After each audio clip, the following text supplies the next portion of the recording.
Good evening, guys. Bill McMillan here with NDWX.com. Thursday evening, and a significant storm system is really beginning to intensify across the Ohio Valley this evening.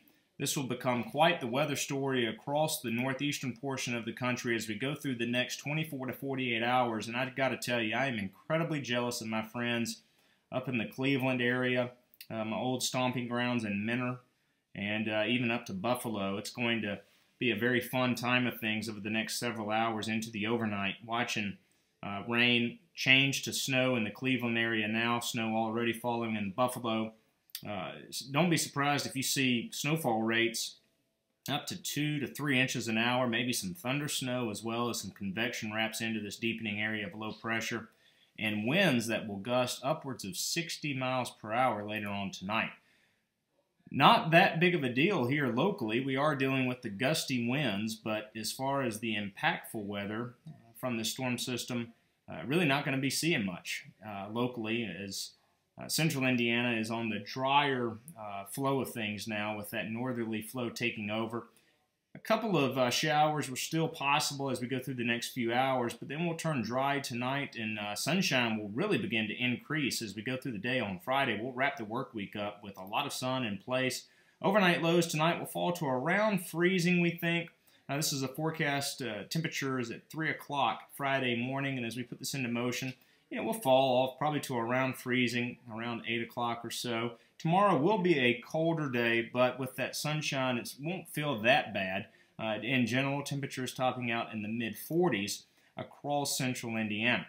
Now, looking forward, this is a look at the European ensemble upper air pattern. And as we put this into motion, a couple of things to keep an eye on. This area, this blocky look here that is going to take hold over the next couple of weeks, and a retrograding trough that will set up shop across the eastern portion of the country. As we advance this into around the 10th of March and on into the middle of March, notice that pattern really remains intact. Now, what does that mean for us locally? Well, a transition to colder than normal temperatures for a change after the warmth that we've seen over the past several weeks. We are going to turn colder as we go into early and middle parts of March, as we've been discussing. Now, in addition to that, with this block in place here, it's also going to be a rather active weather pattern, and forecast models are likely to struggle with the evolution of the specifics associated with each individual storm system. So, taking all of that into account, we'll go into the GFS forecast model, and as we put this into motion, the weekend, by the way, going to be just fantastic. A lot of sunshine, not only tomorrow, but also Saturday and Sunday. Temperatures that will go into the upper 40s to near 50 for a high on Saturday with that early March sun. It actually won't feel that bad.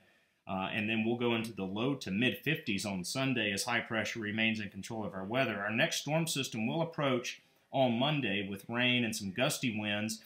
And then this area of low pressure will really just wrap up across the Ohio Valley and lead to mixed rain and snow showers as we progress into the early and middle parts of next week before that energy transitions off to the eastern seaboard. Again, it may be another significant storm for the northeastern portion of the country next week.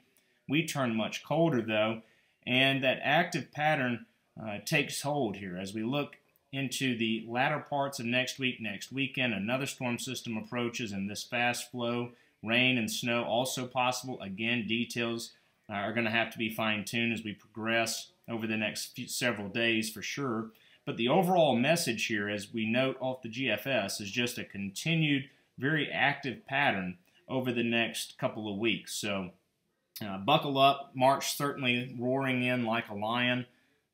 Serves us right, I guess, considering we've dealt with such unseasonably warm and relatively pleasant weather by February standards, at least, as of late. Got to make up a little bit for that over the next couple of weeks, and we'll be here to keep you updated as we go through that.